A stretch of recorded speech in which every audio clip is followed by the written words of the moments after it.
Hi and welcome to the fourth episode of the It's a Mimic Campaign Builder. I'm Adam. And I'm Dan. And over the course of this series, we will be sitting down and creating a session-by-session campaign that you can either follow along with week by week, or take inspiration from as you see fit. These first 5 episodes are on basic campaign development that will set the tone for the rest of the series before we start building sessions. Last episode saw us discuss the locations and surroundings where the party will be starting. In this episode, we're going to be fleshing out a guild for the party to be members of, as well as opposing factions that will be out in the world. Remember that through the duration of this series, we'll be building off an assumed party of the following 5 archetypes: a warrior, a priest, a mage, a criminal, and an outdoorsman. They will be slowly leveling up, and we'll make sure that we're clear about what tier and specific level we're working on. But first, let's get to building.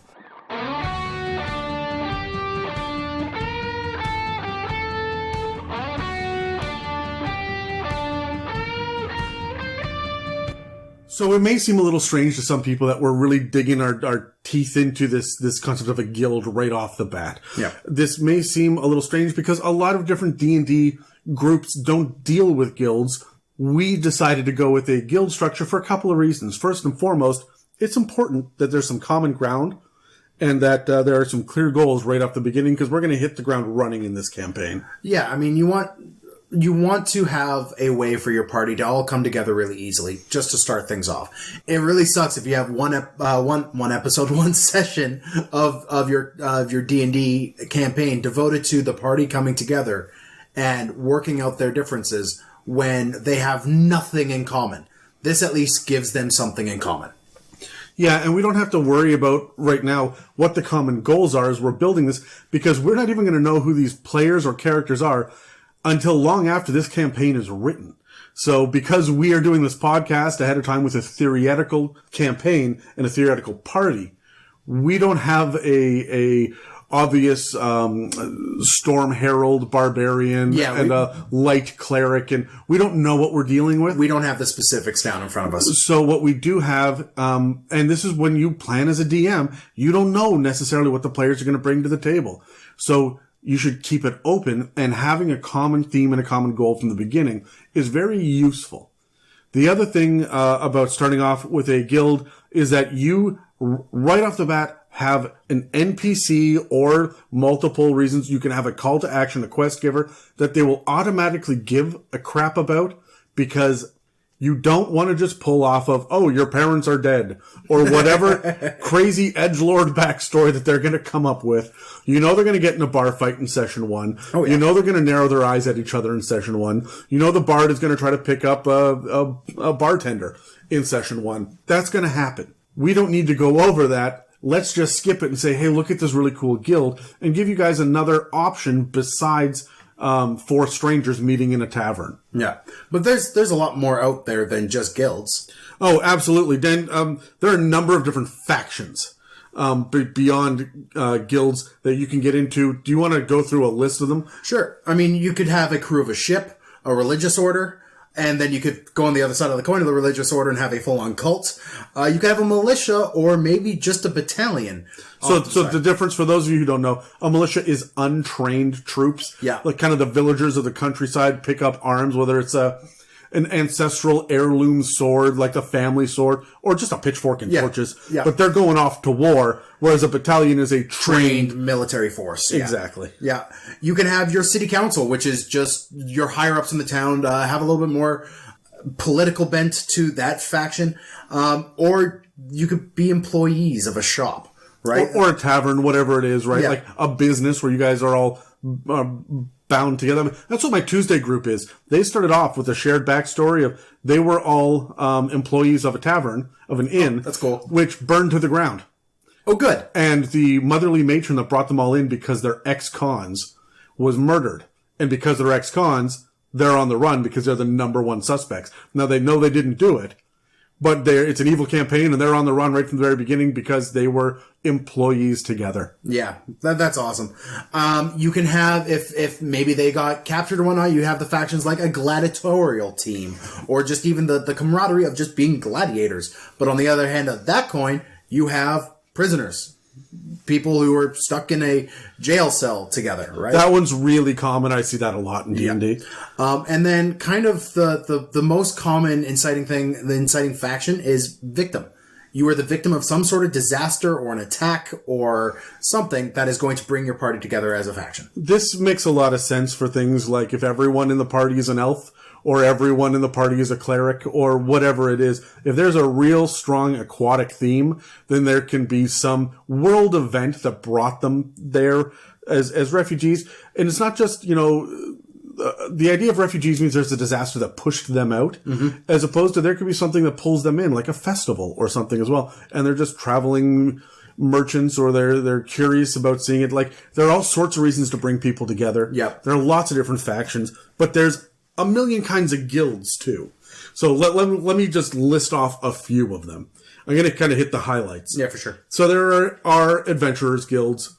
Adventurers Guilds are just going out into the world and seeking treasure. You're treasure hunters. Yeah, this is your stereotypical thing. This is you are going to delve into ruins and trek into jungles mapped by man, right? I mean, this is why the D&D gameplay, official gameplay, is the Adventure League, right? Yeah. Like, this is Adventurers Guild. There's also an Explorers Guild, which is more about mapping and charting and going to unexplored places. They're still going to the ruins. They're still going to go look into these ancient, bizarre, old places, but they're not there to slay dragons and take hordes of money. Yeah. After that, of course, you got your Merchants Guild, which is, this is your guild of shop owners, shopkeepers, and those who run the upper businesses. Maybe even the bankers could be part of a Merchants Guild as well.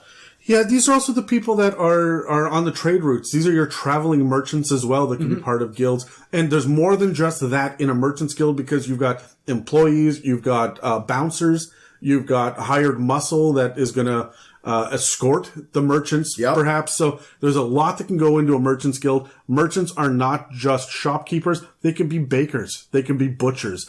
Anybody that makes a profit for a living can be part of a Merchants Guild. Yep. So there's a lot of options in there. Then there's also Thieves Guilds.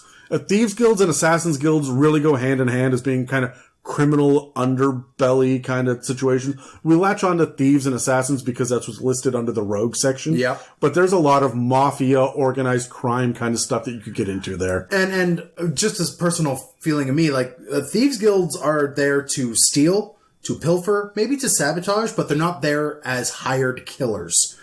An Assassin's Guild is a hired killer. Yeah, absolutely. 100%. Right? But you're not going to have thugs in an Assassin's Guild where assassins are highly trained professionals. Yeah, these are your assassins and hitmen, right? And they're hard to find. You're not just going to the front door of the the storefront of Jimmy's Assassin's Guild Limited. You are having to search these guys out and pass a test before you're allowed to speak to anyone. Yeah, this isn't John Wick, right? No. So you're just not walking in the front door and hi, I'm here for the Assassin's Guild. Yeah. No. After that, there is kind of the more commoner side of things, which is the Laborers Guild. And laborers can be your masons and your stoneworkers and your carpenters and whatnot. This could be your union level work, but it could also really just be the peasants that need to make a buck in order to make it through the winter. Yeah. Look, I've got a couple of arms that can lift. I've got a strong back. And I've got no money or food coming in for my family. What can I do? And there will be laborers guilds that will hire people on. This is a really good way if all of your players start off coming from an urchin background or they're ex-cons. This one just got released from prison, and who's going to hire them on? The laborers guild. These are your blue collar workers. These are your guys who, I could even see these are the ones who work the fields for farmers. Yep. Like your farmer might be part of a merchant's guild, but the merchant's guild will hire from the laborers guild to do the menial laborious tasks as well. Yep. Right. There's also the mercenaries guilds. These are very common in D&D as well. Swords. Yeah, these are sellswords. They're not militia. They're not battalions. These are ex-soldiers that have decided to make a profit by spilling blood, right? They're not necessarily murderers, but they are willing to break a nose and leave you bleeding without pants in the middle of a ditch somewhere, right? And they'll market themselves as being the guys who protect caravans or can help defend a city under siege for a price. Yeah. But quite often, these guys are just going to be a bunch of skilled thugs. Yes. Yeah. On the opposite side of that, we have a Mages Guild, which is pretty much exactly what it sounds like. This is your magical guild. They're pretty standoffish from the regular people, the regular commoners and your peasants. Again, these are going to be your, not necessarily upper nobility, but your learned, scholarly mages that trade in knowledge and scrolls and wands. And this is what they're interested in. They don't care so much about gold. However, they will care about the gold's weight worth of a diamond or whatever, right? An offshoot of this will be, of course, your Bards College or something else like this. Like that is where someone is going to be learning and supported by the guild for their arcane craft. Yeah. Now, speaking of intelligence, we also have investigators guilds as well. These are your private investigators, obviously, your PIs, your personal dick will be one of the investigators. Ah, lucky. Dan's favorite is the Investigators Guild. I do, yeah. Well, it's always a fun in for a character to be the guy who is there to solve the riddles, and that's where your investigator is going to come from, right? They are the ones who are may or may not. They're going to be a little bit more morally ambiguous. They're okay with breaking into a building to solve a crime for a price. The truth matters more than morality. Exactly. Yeah. There's also the Archaeologists. Now, this goes back to the Explorers as well, but the Archaeologists are there for a specific reason. We want to get the bones of the blank, the artifact from the magical thing we want to know, and we're going to report back with. The internet's going to yell at us if we don't say it. These are the guys who want everything that belongs in a museum. Yeah, this is your Indiana Jones, right? Yeah, exactly. And the last one, closely related to the Mages Guild, is going to be the Alchemists Guild, which is more about alchemical knowledge and passing poisons and acids and... Yeah, this could have a good bend or an evil bend as the poison maker or the, potion maker. Yeah, and if you're going to start off or you want to put a hard world on easy mode, start off in an Alchemist Guild where you're getting health potions at a very cheap price. So you think about the boons and the benefits as well as the downsides of working for any one of these. You don't just have to be a mercenary to be in a Mercenaries Guild. They still need people to drive the carts. They still need people to wash the windows and to cook the books. Right? Yeah, it's very important. Not everyone in a Mages Guild is going to be a wizard or a sorcerer or a bard. There is going to be cooks. There are going to be laborers. There's going to be, administrators that are not porters and servers and whatnot, right? And all of these will be part of the guild. And it's very important to know that because if you want to inject some sort of realism or life into your guilds, remember, not everyone is going to be the class associated with this. And no, none of these except for maybe the Mage and the Thieves Guild are really closely linked with any one given class. I would say the Explorer and a Ranger, maybe. Maybe, yeah. But, that's for a reason. Your Thieves Guild is going to be a thief or a rogue. Or it could be a barbarian and you're a thug. Yep. Look, if you end up with two barbarians, maybe that leans towards mercenaries. If you're going to be if you've got two artificers, maybe you're going towards alchemy. Yeah. Right? You should look at your party and say, hey, this guild kind of fits. What do you guys think about this? And you give them different options. Now, part of the deal with guilds is that there's usually a catchy name of some sort. Yep. There's usually an emblem of some sort. And you've got a population of other people with really interesting perspectives and backgrounds. And again, this gives your world a sense of history. It also gives you a home base. Yep. Where in the city is this guild? Because the Thieves Guild and the Mages Guild are going to be in very different places. Mm-hmm. Right? A Mercenaries Guild can also be bandits. Right? I mean, that's kind of a subgenre that we didn't talk about. You guys could just be bandits on the road trying to live your life, making a penny, doing this. Yeah. Right?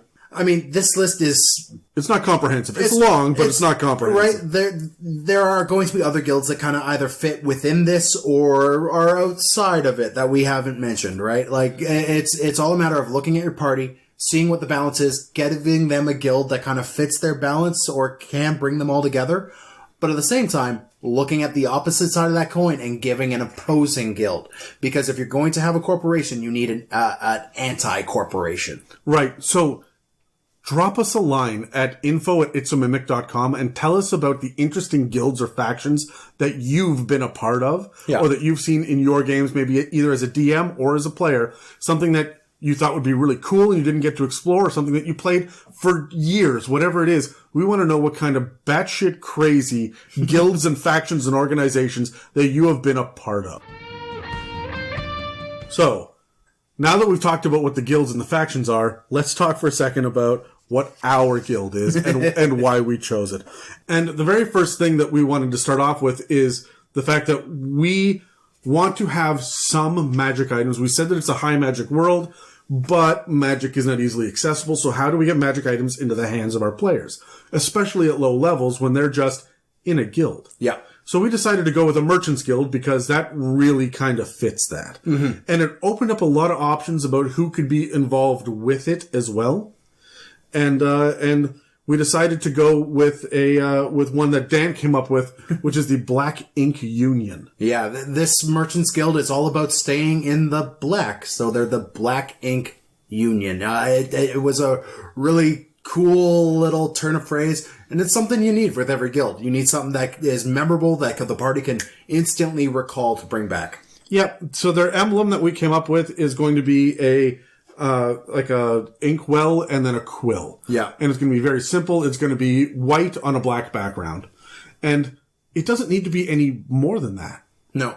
Anybody flying these colors is going to be protected by the guild, and people know to look out for good deals, or, you know. Yeah, and you join the guild to get a discount, and you can really tell think of like the Better Business Bureau even. This is kind of the same. You know a place is reputable if they're part of the Black Ink Union. Yeah, and you're going to have people that will only deal with them and so on and so forth. So there's a reputation aspect and an honor that comes with this as well. However, we didn't want to start off with the best thing ever and have nowhere to go. So in Sandspit, our little merchant town that we've decided to be in, with all the swirling sands around it in the middle of the desert, there is this little walled city, and not every merchant passing by comes into the city. But any member of the Black Ink Union will, because they know that there's a chapter house there. That's the other important part of guilds. Yeah. Our chapter house, we've decided to start off a little pathetic to see if we can grow. And while this is not a comedy campaign, we really latched on to a funny, ridiculous character that we think is going to engage the players at early levels. And if, we have no plans for this, but if anything bad befalls this character, that will be an emotional punch that should get everyone's attention and push them forward on the next plot hook. Exactly. Now, we are planning to grab and steal NPCs and stuff during Tier 2. We know we're going to do that. So we want to fill out a lot of the different members of the guild. But you should know our chapter house itself exists, I think, above or below. It's going to be a magic shop. And it's called Trembley's Discount Magic Items. And it is a dusty, dirty, disorganized magic shop where everything in there is a wand with one charge left in it, or a potion that's been half drunk. Yeah, or a scroll where the bottom half of it's been ripped off and it's gone, or covered in ink. So this allows us at an early level, and again, this is because Dan and I have a lot of experience designing this stuff, we can give out small magic items with mundane things that the players can be excited about and interact with. Or, hey, I can cast Fireball once, but it's all D4s instead of D8s because the wand is cracked. Or even his main thing he sells are the magic items from Xanathars that are just like, this cape will billow if you ask it to. Yeah, and so it's cheap, and your players can have access to some of the stuff, and it is discount. You know that this is secondhand items. This is a pawn shop for magic items. Yep. And it's run by, it's right in the name, Trembley. And we're going to talk about the guild members in a moment, but Trembley himself is such a key part of this story and a part of this setting and the guild itself. Trembley is a Aarakocra. He has a nervous disorder, which means he's consistently molting and he's mostly bald. And trembling. He's trembling. He's trembling Trembley. And he just is very nervous and kind of elderly and kind of speaks his mind out loud as he's going. Always apologizing, very befuddled and falling all over himself. And this is someone who is both knowledgeable but pathetic. Yeah. And we really want to hit that, not empathy, sympathy. Pity. We want to hit that early because that's going to be a real good way of getting the players to be involved with an NPC right off the bat. They have a patron, not a warlock patron, like an actual patron who is going to sit there and say, look, you guys are my employees at this chapter. In Sandspit, you guys are on the payroll for Trembley's discount magic items in the Black Ink Union. And so everybody else from other chapters from everywhere else in the world will come by expecting the 4-star hotel, 5-star hotel. We've been expecting, like, we sleep on beds with 3 mattresses on it, and it's beautiful. We have only the richest, finest ones. But they encounter Trembley's discount magic items, and it's, we deloused, a month ago. So, I mean, you might get a small bite, but yeah, we're good. The bed bugs are only the size of your thumb. Yeah, that's it. So, and there will be quite a bit of... Here's your complimentary rolled up newspaper. It's from 3 months ago. Yeah. And it doesn't have the back 2 pages. And it's yellow and smells like cigarette smoke. Yeah, and so we wanted to start off low so that we can build high as we go on. We can also have everybody loves an underdog story, right? And that's why we start at low levels so that we can overcome being the underdogs. Yeah. So this is why we start a little pathetic. You can start a session of a campaign in high society with riches, but there's a reason why most people don't. And it's so that you have a sense of progress over time. And this is a subtle thing that a guild or an organization will allow you to have early on. So now we're going to be talking about who specifically is in our chapter of the guild. Okay. And right off the bat, you need a guild leader. This is the guy who runs the Black Ink Union everywhere. This is your main guild leader. So this is going to be your president of the company, your CEO, right? Yeah. This is the guy that all the profits he gets a chunk of. You don't necessarily need to have him be paraded around in front of your party. No, but you drop his initial on signed official documents or something like that, right? You have Trembley be a little wary of this guy, right? Like, be subordinate of him and be like, oh, you were told to do this by this guy, right? Every 5 years, there's an inspection, and this guy shows up, and Trembley's freaking out every time this happens. Yeah. So what we've done is we've built a dwarf who, of course, very logical, very methodical kind of guy, but he's got a soft spot for Trembley, which is why he's allowed Trembley to exist for as long as he had. It's also because it's in Sandspit, way off in the boonies somewhere, so it's not a huge concern, but maybe there's some sort of past relationship between the two. Maybe they're old adventuring friends or whatever it is from way back in the day. But the dwarf definitely look, it's the Black Ink Union. You only get to join it if you stay in the black, except Trembley. Yeah. Who is consistently riding the red all the time. So this is the guy who maybe eventually might pop his head in to express his displeasure at Trembley or kind of urge him on. I think he's mostly down to, he's mostly a very business oriented person. He runs a Merchants Guild. He's kind of got to be very well organized. He's got a soft spot. Right before we hit record, we were talking about him, and I said, yeah, you know what? He needs to have, you always call him Mr., right? You don't get to know his first name, and he needs some sort of name that gives the idea of wealth and creation. And I said, you should be Mr. Goldsmith. Yeah. And it needs to be something like that. I like the idea of calling him Mr. Goldblum, and then he could just be Jeff Goldblum running around, and that can be your character inspiration. Yeah, use the voice too. Why not, right? Work on your Jeff Goldblum impersonation, everybody. Yeah, but can you imagine having Jeff Goldblum from Jurassic Park walking in and just with disdain walking around the magic shop going, wow, this is dusty. How do you stay in business? Are you sure? Really passive aggressive. Finds a way. Yeah. Exactly. So that was our guild leader. We also wanted to have a traveling merchant that could go with them, that can give them a bunch of help. Yep. And kind of give them an idea of what's out in the world. At low levels, they should know the world, they should see a map, they should understand it, but they haven't necessarily been to these places so that the characters can discover them for the first time. Yeah. This is your guy who's going to give them kind of that vision beyond the walls. Give them kind of the points of interest that they will then later decide to go explore. And I think that he's going to go with them a lot of the time. He's going to drive their carriage. He's going to be kind of the person that says, you know what, I've got some stuff that I got to go sell over in this city. You're headed in this direction anyway. I'll give you a ride there. You do your stuff. And if you're done by this date, we can come back together. Yeah. Right? And this guy's probably going to be maybe a former warrior or mercenary or something that has gotten into the merchant business because it's better money, or he hurt himself and thus cannot do his mercenary work. Right. So what we wanted to do again is have someone that was not as useful at early levels as the party themselves. So how do you have an old experienced person? We've got a nervous disorder for one guy. We've got too rich to give a shit for the second one.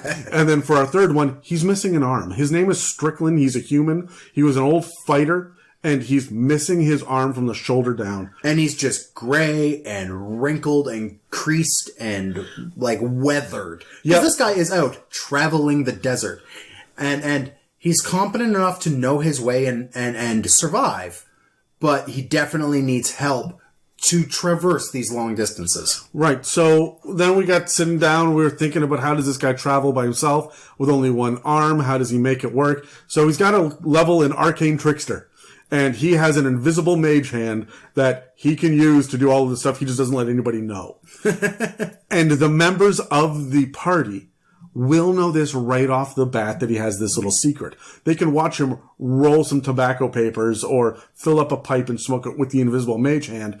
And so they are in his inner circle. They're already friends. Yeah. This, again, gives us an NPC to play with that they will give a shit about. Because a lot of NPCs are not interesting enough or are too distant. They're not going along for the ride. This is someone who's with them. He's got his old war horse that is pulling this caravan. He's just as gray and weathered as he is. Yeah. And like there's character here. Yeah. This is something that we really want to impress. Your other guild members need to have personality. Mm-hmm. Something for them to latch onto. Now we're building these characters because we know our players would love them. Yeah. Oh, like, I know that Strickland has a very wide-brimmed leather hat that he just wears whenever he's outdoors. Yeah. Right? And kind of disguises his face. He's a little slumped, like his posture is bent a little as someone who just drives a cart for the most part. And I know that because our party loves people in hats for some reason. I don't know why, but they do. Yeah. So the thing about Strickland that I also want to impress is the fact that he is going to be a place because he's a traveling merchant, and this is really important when you have a guild. Where are you getting your rumors from? Mm-hmm. Play with rumors. Play with ideas of old stories. He's been to different lands. I had a drink 3 years ago with the man who claims to have seen a dragon turtle, right? Over in these waters between these islands. Stuff like that. Because this is going to fill you with flavor. As everyone stops for a long rest while they're traveling with them, roll on the rumor table that you've made. Yeah. This could be a lot of fun. And if you hit the same story twice, he's an old man telling the same story twice, but you can have some fun with this. What interesting characters are you going to come up with a personal history in the world? So the last one that we wanted to bring up is a porter. Now, this is someone who is not useful. He's a bit of a bumbler. He doesn't even have levels. No. But we wanted someone who's kind of a bookish, kind of accountant level, stumbling young. Dan said half orc named Oscar. And You're welcome. And I let He was so excited. He jumped for joy and squealed with excitement at the notion. Yep. But in the name of saying, yes and.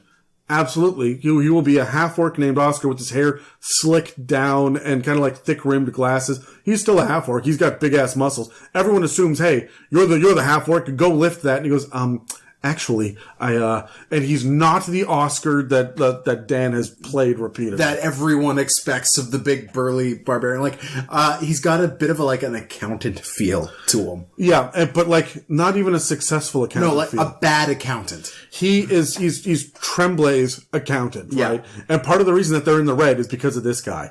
And constantly misplacing his abacus. And we think that he is going to be traveling with the party sometimes. He's going to need to be rescued sometimes.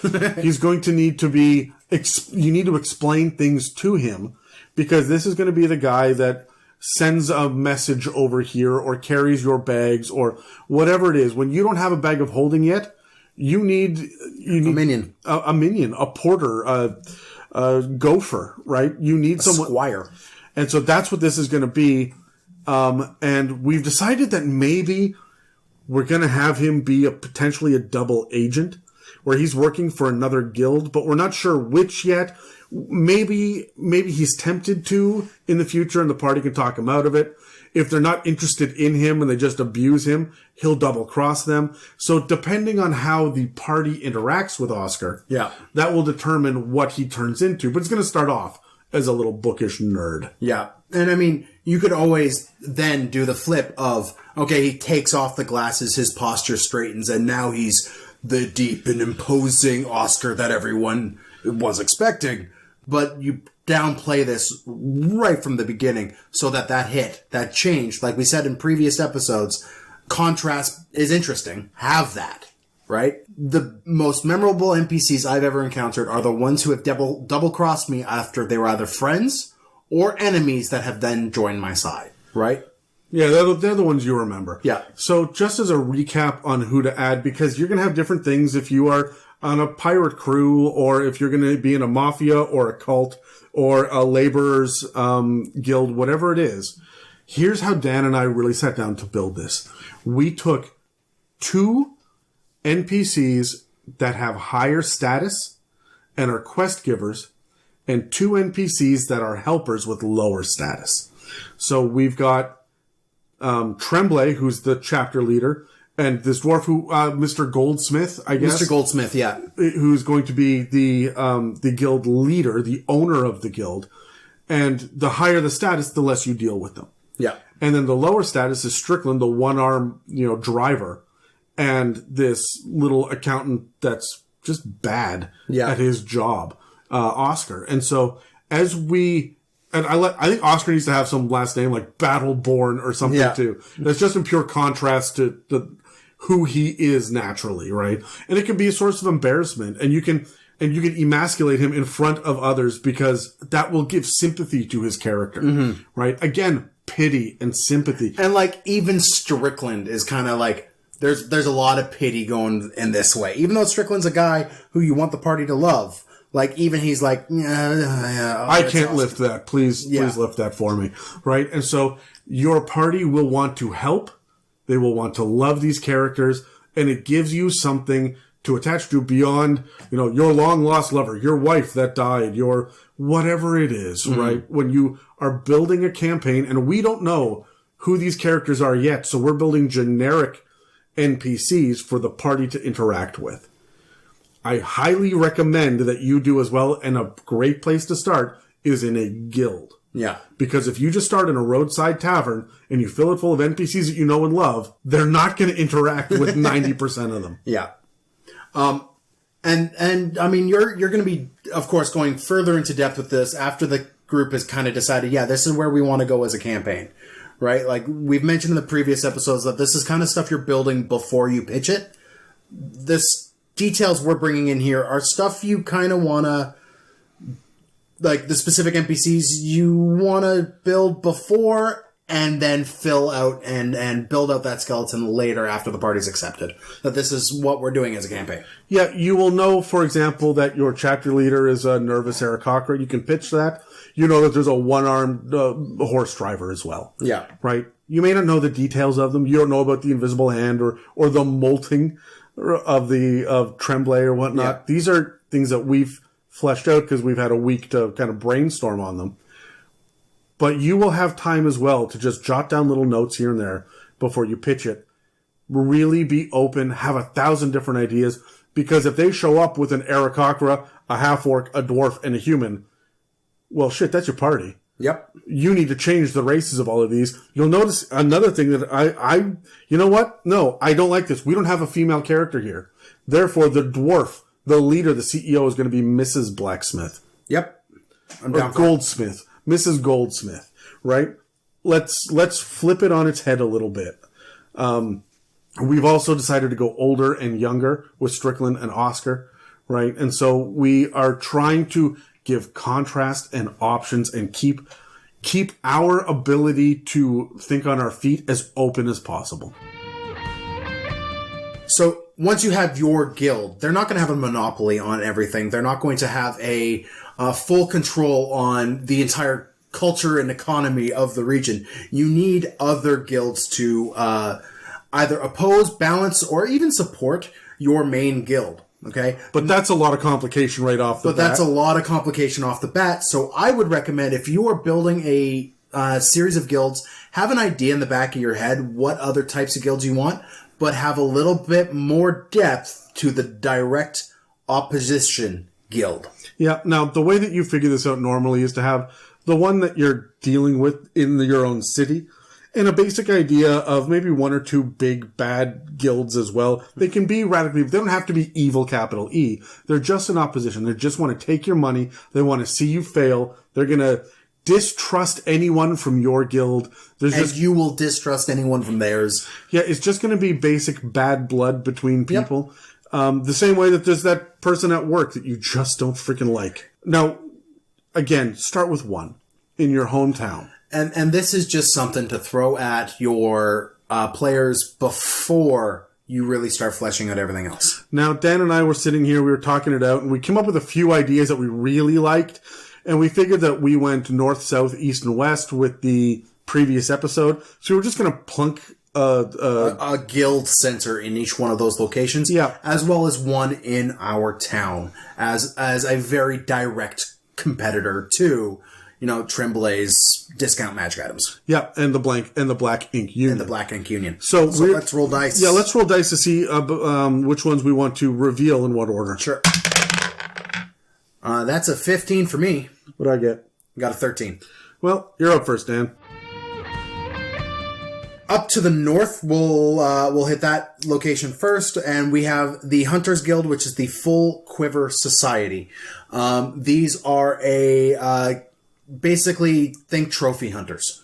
Yeah. Now, look, we said that there are dwarves up there, and so there are going to be dwarves that are a part of this, but they're probably not the people leading it. No. So we're not fleshing out who's a porter and who is the chapter leader. Just hit them with the guild leader or a point of contact. It doesn't matter. Who is the one person that they're going to run into first? Yeah. And this guy that we have here, we don't even really have a name for him yet, but he's just a corrupt old human man who is a previous trophy hunter. So I would almost give this guy a highborn English accent.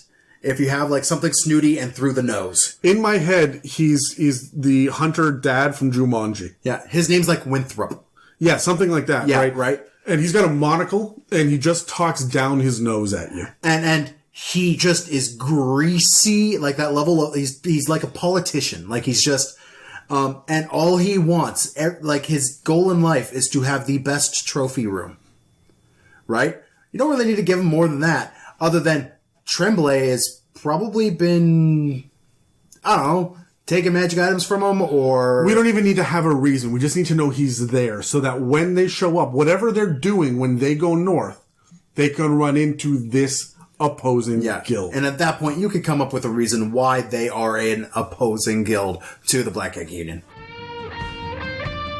To the west, we have Jareth's Jollies. Now, I don't even remember what Jareth's Jollies were, Dan. I heard you say Jareth's Jollies, and I twitched because Jareth is the name of the guy of the Goblin King. Yeah, from Labyrinth. From the Labyrinth. But I do know that you said that they were something about bards, and I decided, look, they're in the west, they're in the swamps, they're going to be bullywugs. And they're going to be croaking away on their ridiculous, croaking, magical spells. Blood, wise, Yeah, kind of like that. Sponsor us.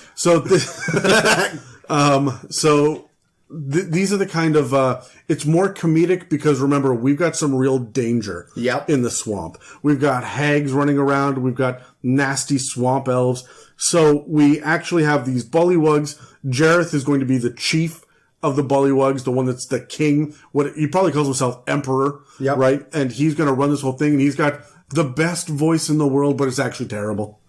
And his rhymes are absolutely abysmal, and his meter is loose and horrible. Now, this isn't directly opposing because they don't really have anything in common with the Merchants Guild, but they are going to harass the party consistently. They're going to be more of an annoyance than anything else. In and amongst their ranks is a disgraced swamp elf that I named Flenimar Longwillow. And Love it. She is a diviner. And her big thing is the fact that she can see the future just a little bit, just a day or two. And it's mundane, stupid, nothing things, but holy shit does this impress the bullywugs. Now, they protect her like a goddess. Yes, exactly. Yeah. And so one of the things that you can run into is needing her guidance, or you can run into the bullywugs who are singing as the sun goes down, just doing the toad croaking that happens, and it accidentally casts spells all the time because they're bards. Whatever it is, we have something that's going to be more of an annoyance than an arch villain. Yeah, I would almost say that like Jareth Strallies, because they're like a Bards guild, I would have them be like, they're the guys who are constantly like skipping out on the bill. Yeah. Right? And that's one of the reasons why the Black Ink Union doesn't like them. Sure. Right? Yep. And like we said with the Full Quiver Society, you don't need to have a reason why right off the bat, but I mean, some of these guilds just lead to a reason, and it's okay to play into the tropes on this. To the south, we have the Religious Warriors Guild called the Ordo Vixtus Pininum. I just threw some things together that sounded Latin, so why the heck not? Does it actually mean anything? I don't think so. I know Ordo is order. I don't know what Vixtus Pininum actually means. I just threw that together. So this is just a cool sounding name that you've made up. We've just let's just decide right now that it means something in Dragonborn. Yeah. And that way you could already say like Dragonborn, Draconic, just sounds Latin almost, like it sounds Latin inspired. Sure. And this is a Religious Warriors Guild, so think Templars. Is what I'm thinking with these guys, and being from the south, where there's this massive Church of the Many Gods, it makes sense that they're from there, right? Yep. Now we are sinking this city, which means that their headquarters are gone. Mm-hmm. Which means that there is no leader. So whoever this is that's gonna lead whatever's left of this Ordo Vixtus Pininum, God, I hate saying that. Is going to be someone who's displaced and who's probably desperate. Oh yeah, no, they're borderline zealots, if not full-fledged zealots. So this contact you have is probably going to have some very strong emotions about some very, very general things. Yeah, so we've decided to have a red dragonborn who just hates arcane magic. Yep. And he has no name. He's just mysterious. He'll have a title. We don't even know what the title is yet. He'll have a title. We don't know anything about his history. But every time that someone talks about arcane magic, he gets that kind of 1,000-yard stare. And that's it. Yep. Then he comes back and says, no magic. And that's it. So you can imagine with the gods gone and his leadership gone, what does this do to this man? And the fact that you work for a magic shop. Yeah. Right? To the east, we have the Shelter. It's a heroic Mercenaries Guild. Now, they are almost dirt poor. They're a bunch of old soldiers that are weathered, and their armor is dented, and their emblem is a big dented shield, and they are there to help the little guy. They will often waive the bill to make sure that everybody's doing okay. They have big hearts and poor business sense. And they're actually run by a local celebrity who is actually a djinn. And he goes by the name Bernard the Bard because there's a Bernard the Bard in every one of my campaigns. But you let me put in Oscar, I'll let you put in Bernard. Yeah. So he's a celebrity because he can grant a wish once a year. He's a disgraced djinn whose magical powers have been stripped from him, but he still has this little bit of power, and so he can grant one level 9 spell once a year. And everyone just vies for him to bless them with this wish. And so we really like him as running around being a kind of a pompous asshole. And the shelter itself is full of these wonderful people that are trying to do the right thing. And in the background, he's just womanizing and boozing it up. But because he can grant this wish, the shelter kisses his ass because they can use that wish to help the most downtrodden people once a year. Yeah, I really like the fact that this kind of feels like one of those really false, self-serving charities almost. Well, yeah, but I think that he's false and self-serving. Everybody else is 100% a good person, and we need him. We just need him to be able to help. We've got these refugees that need a new home. We're just going to wish for a new village. Yeah. We need to make sure that we have a solid crop in the north. They're so altruistic, and they want, because they really want this wish. They're kind of pandering. They're kissing his ass the entire time as well. So, like, by the time you finally meet Bernard the Bard, you have this expectation of him being a pretty decent fellow. But no, he's just a prick that's taking advantage of them. Now, the last thing that we have is Sandspit. Right? In our own home, who are the number one opposition? Who's the villain? This is kind of, we need to... Or again, we're not doing big, bad, evil guy. This is just someone who's going to piss you off. Yeah. When you get in a bar fight, you're going to get roughed up by these guys. Mm-hmm. They're going to spit on you while you're down. Yeah, these are the guys who are going to stop you while you're walking down the street and pull you into the alley and beat you up just because you're wearing a patch. They're not going to kill you. No. And a lot of the time, they're going to allow you to get into your own trouble. But they don't want you making money. They don't want you to succeed. This is Lachlan's lot. Now, Dan needed to inject another one of his characters because he's arrogant, I guess, self-centered. Well, no. We thought of a group of people who just generally are hated across the board, and Lachlan was the first gut name that sprung to my mind. So this is actually a gnome that Dan plays in our Sunday campaign who owns this. These are, it's an investigation guild. But they strong arm merchants left, right, and center. Yep. Because they don't we put a little bit more effort into this one. Just because it's in your home base. It's in your home base, you need to know who your opposition is. We're going to establish this early in session 1, right? And to give you who you're not a villain, but who is a nearby bad guy that antagonist. you can beat up on a little bit. They don't trust merchants because merchants travel around. They bring with them crime, and anyone who travels in and out of town tends to bring a little bit of the rough lifestyle with them. Yep. And so they're always blaming the Black Ink Union for local crimes.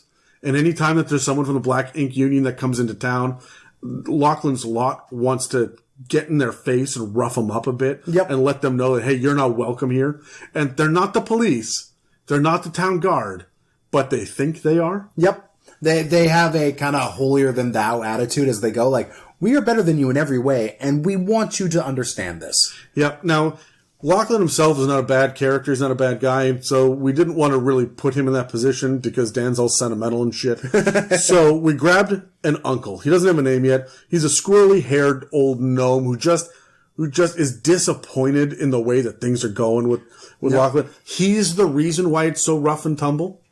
He's the one that's putting out these, you know what, get in their way. You three, go flip over that cart and make sure that they're run out of town by the end of the weekend. But on the other hand, he's the guy going to Lachlan and feeding him disinformation about how things are going.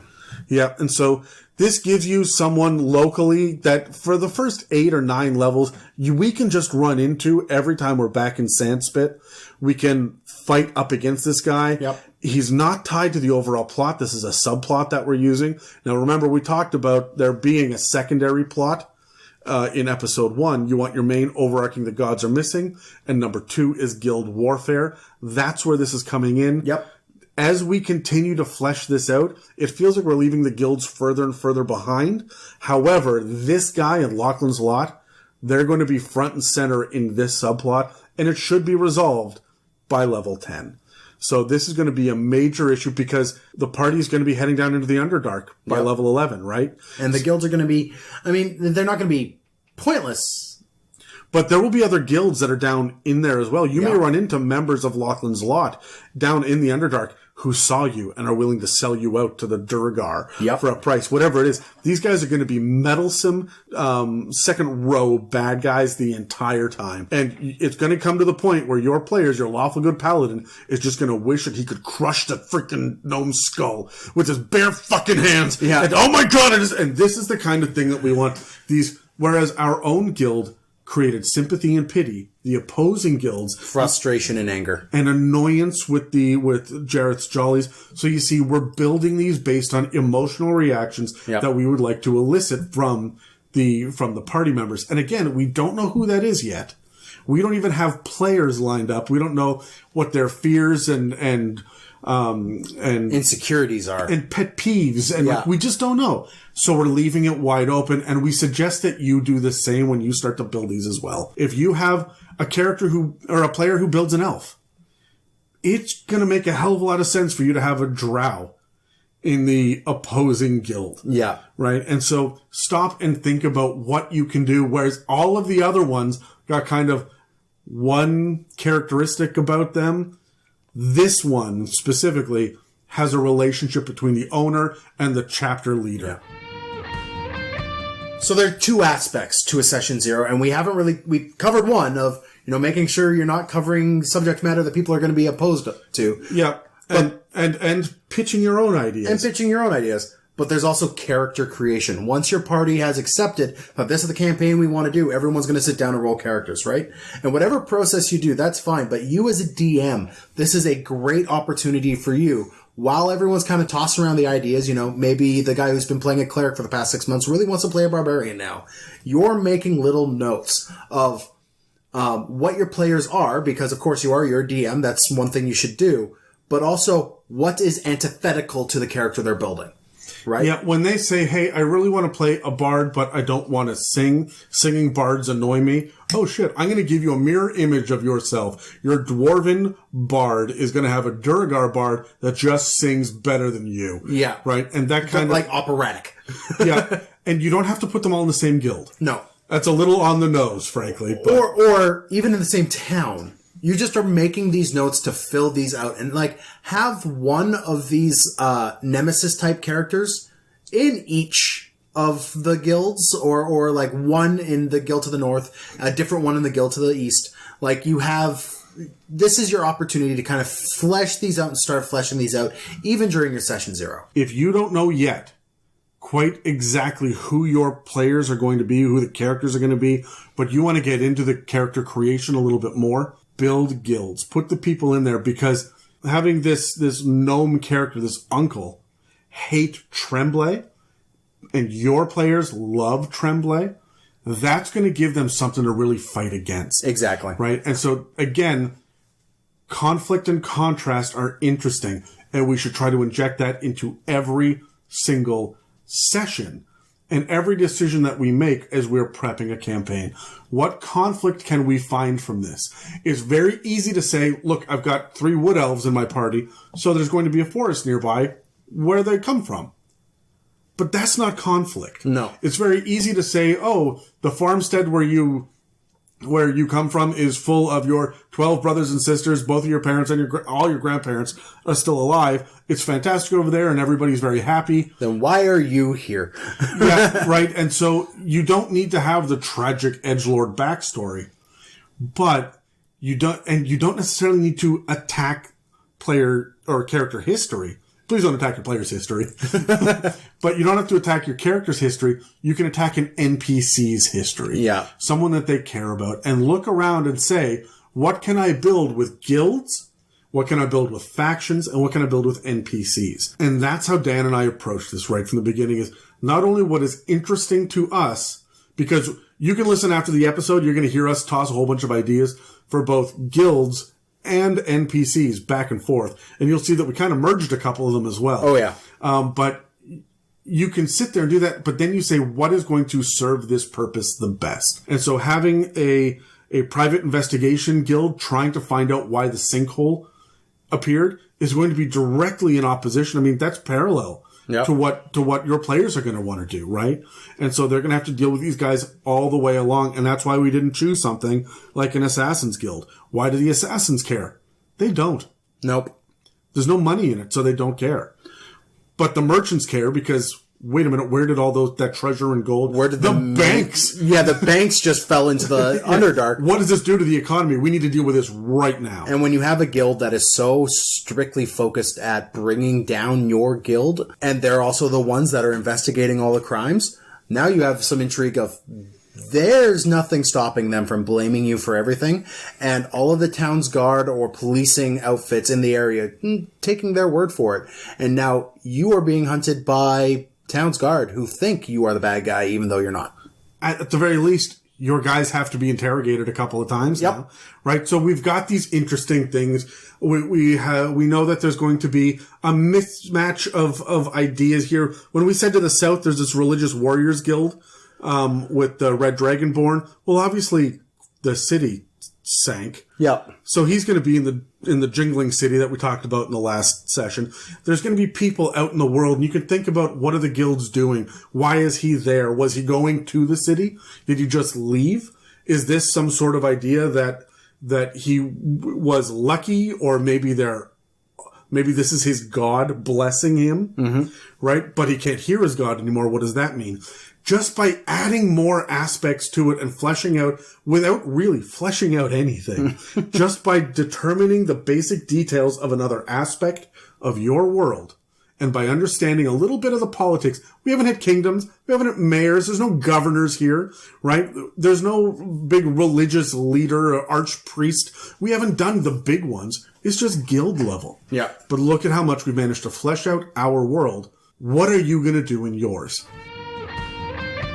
So now that we have a good grasp on the guild our players will be in, let's take a week and allow the ideas to ferment in our brain barrels. Hopefully this will give us some opportunities to come up with some interesting starting encounters for a level 1 party. Tune in next week when we discuss encounter prepping and planning for your session 0. Thanks for listening to this episode of the new It's a Mimic Campaign Builder series. You can find us at www.itsamimic.com and on iTunes, Spotify, and most podcast catchers. We're also available on Instagram, Facebook, Twitter, and more, and we'd love to hear your thoughts on how you would use this episode in your own homebrew campaigns. I'm Adam. And I'm Dan. And we'll be back with more prep work next week. Fermenting our brain barrels with that shit.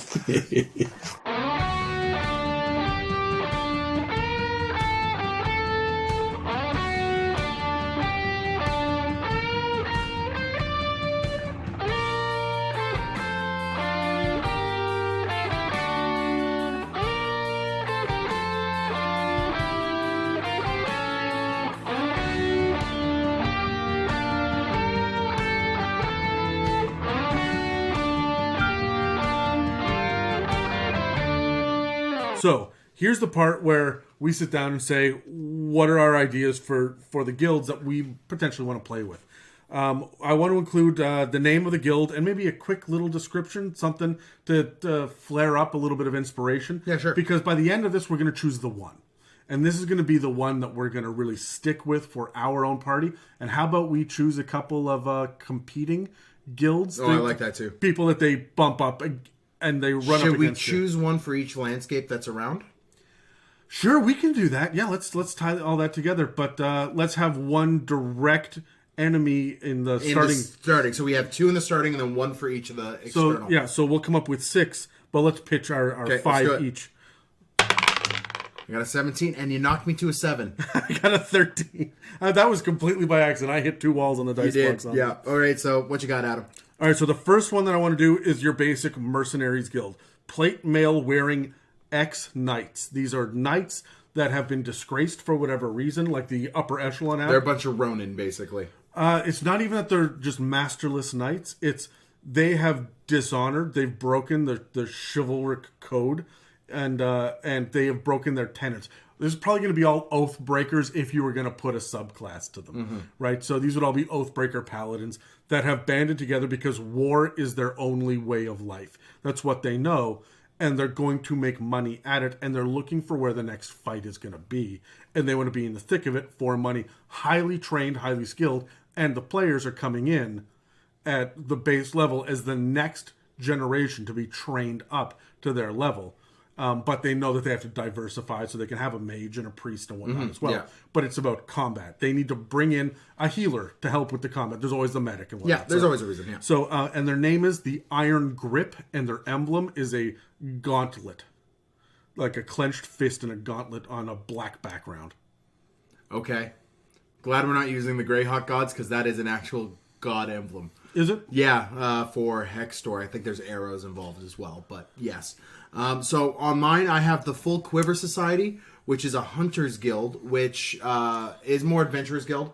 They are exploration, maybe a little as well. They kind of are in between there, but it's your old-fashioned trophy hunting guild, right? These are the guys who are like, listen, we hear word that there is a Koatoa tribe over there. Bring us Koatoa scales, right? And that's all they're there for. So it's an old-fashioned hunting guild that's just there to bring in monsters for trophies. And it's funded and backed by some rich guy who just wants these trophies, wants that room full of stuffed animals and stuffed creatures that he, just wallows in, where he pays out bounties for these rewards.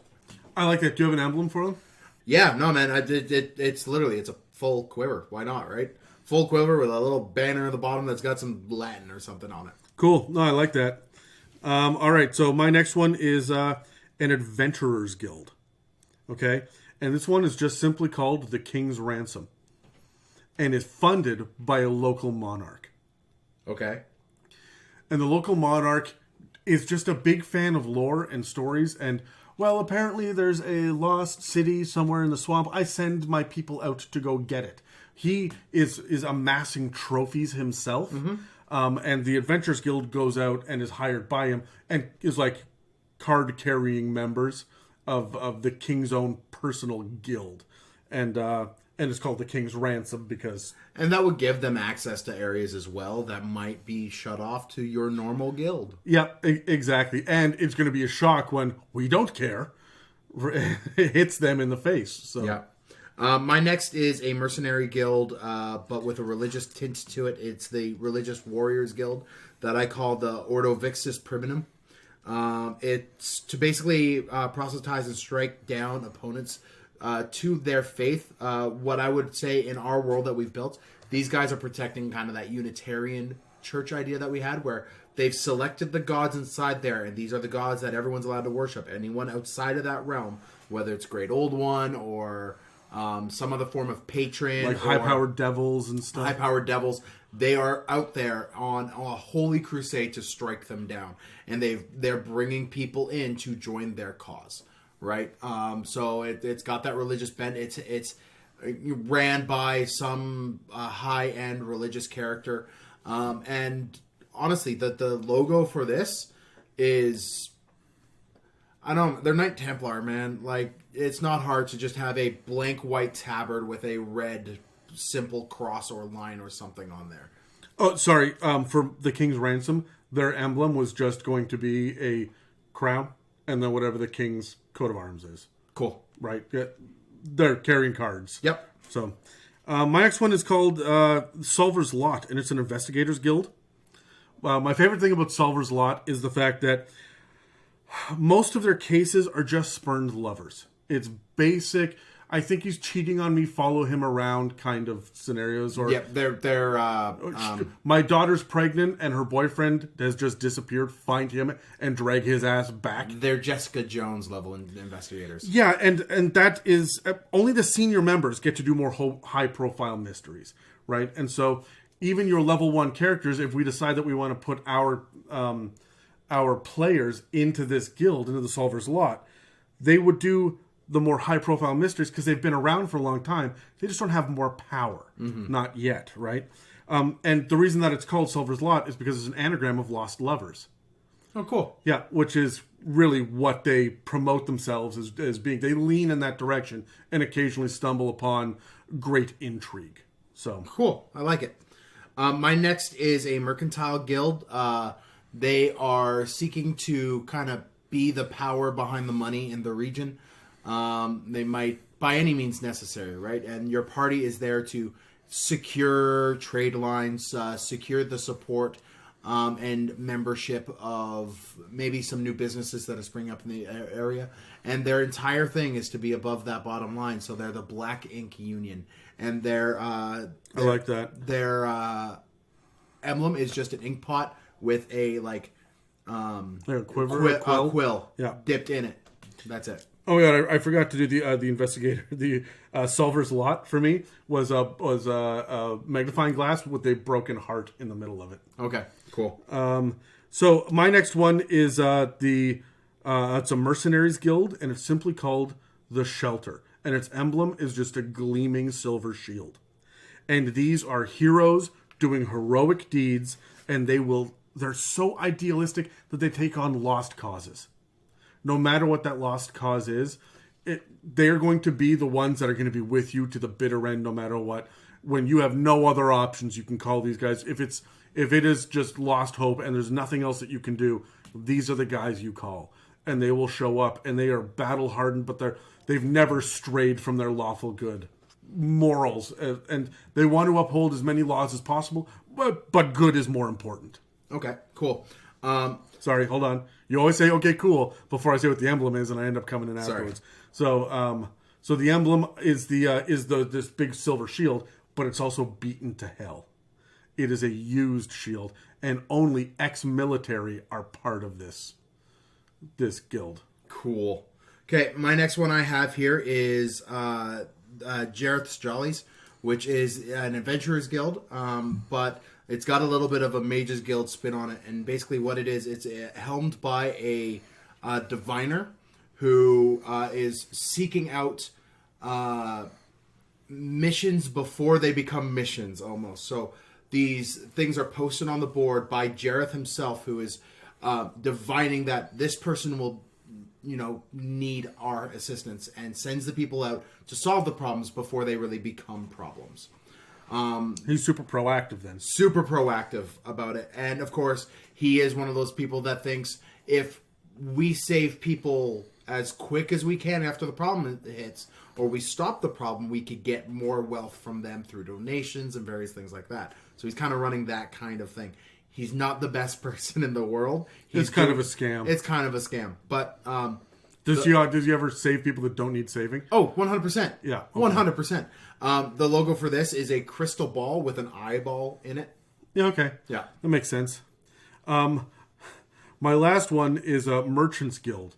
And the emblem for this is just a giant T with a whole bunch of like lines coming out of it to make it look like it's glowing. But it's a very simplistic, very low class. There's no artistry to this whatsoever. It's just an uppercase T that's glowing kind of, I guess, from these yellow lines that encircle it. And this is Trembley's Discount Magic Items. And Trembley is a nearly bald Aarakocra with a nervous disorder and tons of money. And he just is trying to get out there and provide discounts to the people. Let's get magic to the common folk away from and he's consistently harried and bothered by all of the upper crust. And he is the kindest, most gentlest man of all times that has had his shop burned down like 6 times. And so your people have been hired on to be a part of the group that goes with the caravans out from the main warehouse. And they're protection guild really, but they're also there to like demonstrate the magic items. So they would have more magic items at the beginning. But I love the idea of just this nearly bald freaking chicken, just with a nervous disorder who doesn't really know how the world works. But we found this wand and it has 2 charges left in it, and well, that's worth a couple of gold. I love this. I absolutely love this. Cool. My last and final one is an investigation guild. But the guild itself has been built to support the person who founded it and ran it, but not in the way you would think. They're not supporting him to like get more cases or whatnot. They're his basic cleanup crew because this guy is a drunk. He's an addict. He is running around and he's solving the cases to the letter, but there is so much going wrong around him and so many things that are just falling apart. Like the I'm thinking of Bob Hoskins and Who Framed Roger Rabbit. Very much so. In fact, it's the Lachlan Boyle Detective Agency. There it is. Yeah, it is. So you are following around this gnome who is a brilliant detective. But the problem is he is so obsessed with his vice and so obsessed with... He's so self-destructive. He's so self-destructive that a lot of times you're going and cleaning up after him and like pulling him out of a gutter and then like in a drunken stupor he's like, I solved it. It's this, passing back out, blackout drunk and puking all over himself. Like that, he's not the kind of person that you kind of want to hang around with, want to be around with. He's uncouth and dirty and rude, but... he is incredibly brilliant as an investigator, and the entire guild and agency around him is built up to kind of clean up his messes to make it more legitimate. I love that. I think that's fantastic. Yeah. I would just run an entire campaign based on that. That feels like a series of one-shots as well. That, shit, what did he get up to this time? Yeah. Right? Well, one of the inspirations is like Nessingwary from World of Warcraft, where he's just off in random locations and you've got to go find him, and then he gives you missions out there, right? And that's kind of what it is. You just get a note one day that, oh yeah, Lockie's here, go get Lockie, and now you got to go to Lockie, and he's there. He's like, all right, yeah, but here's what's wrong with everything. I like it. Who else would be in this guild? Cool. Well, let's grab the dice and roll it. Yep. Now, we've already also discussed that we have our guild leader already. We have Trembley. No, he's the chapter leader. He's the chapter leader. Okay. We don't have a guild leader who probably freaking hates Trembley, right? So cool. I rolled a 6. Yeah, you're going and first. you botched, Dan. Yep. So my first one here, and I don't know, like I'm just pitching character ideas. I don't know where they're going to slot in. We'll figure that out in a minute. But the first one is an ex-knight.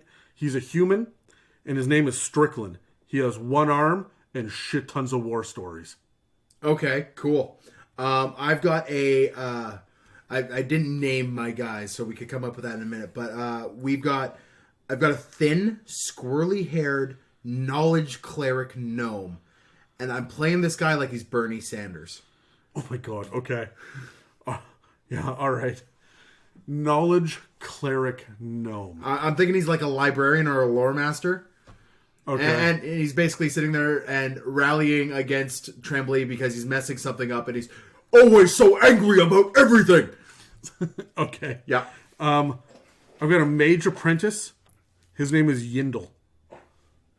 And the only thing that I know about him is that he wants to live up to his father's legacy within this guild. Okay, cool. He could even be elderly and still trying to capture that moment. Or he could be 21. Yeah. I've got I was thinking kind of bartender character, someone that is a not necessarily a love interest, but someone that is a good source of kind of the lower level information of the guild, like how everyone in the guild is feeling, a morale indicator. And it's a tiefling, kind nature, but incredibly sarcastic with everybody. Red-skinned and definitely a bard. If things go poorly one day, she's getting up behind the bar and she's playing a song. And I'm thinking like she's kind of Selma Hayek level stuff. Like that's the inspiration I'm drawing from there. Mm-hmm. No, I like that. Yeah. Okay. An oldie but a goodie with a new twist for you and I, Dan. Bernard the Bard. Yeah. For those of you at home, there's a Bernard the Bard in every one of my campaigns. There's always a Bernard the Bard. This has been a legacy that's gone on for... decades at this point. Decades, yeah. So, Bernard the Bard, who actually isn't a bard, that's his name, that's his title, Bernard the Bard. He's actually a cursed djinn, or so he claims. And he can only grant the wish spell once per year. And he is a local celebrity with a ravenous fan base. Well, he's basically a lottery. ticket. He is. He's a lottery ticket, and he grants that wish to whoever he deems worthy. But for the rest of the time, he's just kind of a bumbling idiot that gets by on other people's kindness. Huge charisma, and just kind of falling ass backwards through life. Yeah. Okay. Cool. Next, I have I was inspired by Robert De Niro, and I was thinking a loud, boisterous dwarf kind character. This guy's it's like more of an administrator or something like that. But he is when he gets these jobs, he puts them on the end of his crossbow and he shoots them across the main meeting yard and embeds them in the wall in the back. And this guy is just loud. He's brash. He maybe is. I'm not necessarily thinking this guy is like angry or brooding. He's just loud and boisterous and. You say Robert De Niro. I think more of Danny DeVito in Taxi. Yes. Yeah. Kind of like that too. So that's what this guy is. Not Robert De Niro in Taxi Driver. It's a little different. Little bit. My next one is, all right, try this. A red dragonborn with no name and a mysterious past. Oh my god. Who has sworn off arcane magic for a personal reason, will not talk about it, and gets that far off, distant, 1,000-meter eye whenever somebody brings up, well, why don't we just cast spells? And he just goes, No spells. And now he follows a lawful, good monastic tradition himself, and he's found meditating and trying to cleanse his soul before he dies. Woof. That's got some interesting... Yeah, God knows what's going on. I have no idea where that's going to go, but that's who I want to start with. Cool. I have a elderly, pale, sickly, almost like green at the edges, human, who is the former guild leader, who is stuck on because he has nothing else to do, but he is physically incapable of doing the job anymore. So he sit there, he's a fount of information, but there's definitely something in his past that has crippled him or corrupted him on a more heinous occult level. Like he's got that one arm that's always tucked inside of his shirt that he never removes or shows anybody, and he just moves everything around with one hand as he sits on the side of the bar and drinks and just tells stories. I think he has an invisible mage hand that does it for him. Or something like that, yeah. I'd say I got Christopher Lee vibes from I would this go guy. Christopher Walken, that's funny. All right, so my last one is an Exiled Swab Elf. I've been thinking about this since our episode last week. Yeah. What is a swamp elf? And I think that swamp elves are all about what regular elves are all about arcane magics, right? These are deeply rooted, pardon the pun, into nature and the druidic order and whatnot. And so they are not necessarily arcane, and that's why they've been cast out from regular elf society. They live in the swamp, and they've chosen to do this, and they're concerned with nature and the way that nature is now and the balance of nature in this moment. So when this female elf named Flenimar Longwillow claims to have dreams of the future, and she casts bones to commune with the dead about the past, she's exiled. And I guess Trembley, whoever was going to be the leader, takes pity upon her and brings her into the guild. Nice. Cool. My next is, and I think the last one we are talking about here, is a tall, broad-shouldered, very clean and well put together half-orc. I thought you were going to say halfling. I was about to flip the tall, broad-shouldered halfling. That's a human, Dan. His hair is always immaculately, like Dapper Dan'd down. What's the word of that? Pomade. Always pomaded down. And he's got his thin wire glasses. This is a bookkeeper type character. That's a half orc. And everything's just immaculate and clean about him. But he always brings with him his little cane, and he's got a noticeable limp. And whenever anyone brings it up, he brushes it aside as nothing. But what has happened is he used to be a tribe member or used to work on the ships and is faking it the entire way. So if you have anyone else in the party that knows books, this guy is just faking it and just trying to make it pass because he is actually an agent from a different mercantile order making his way in and trying to bring things down from the inside. I like it. Yeah. I like that a lot. And his name is Oscar. Of course it is. Yes, it is.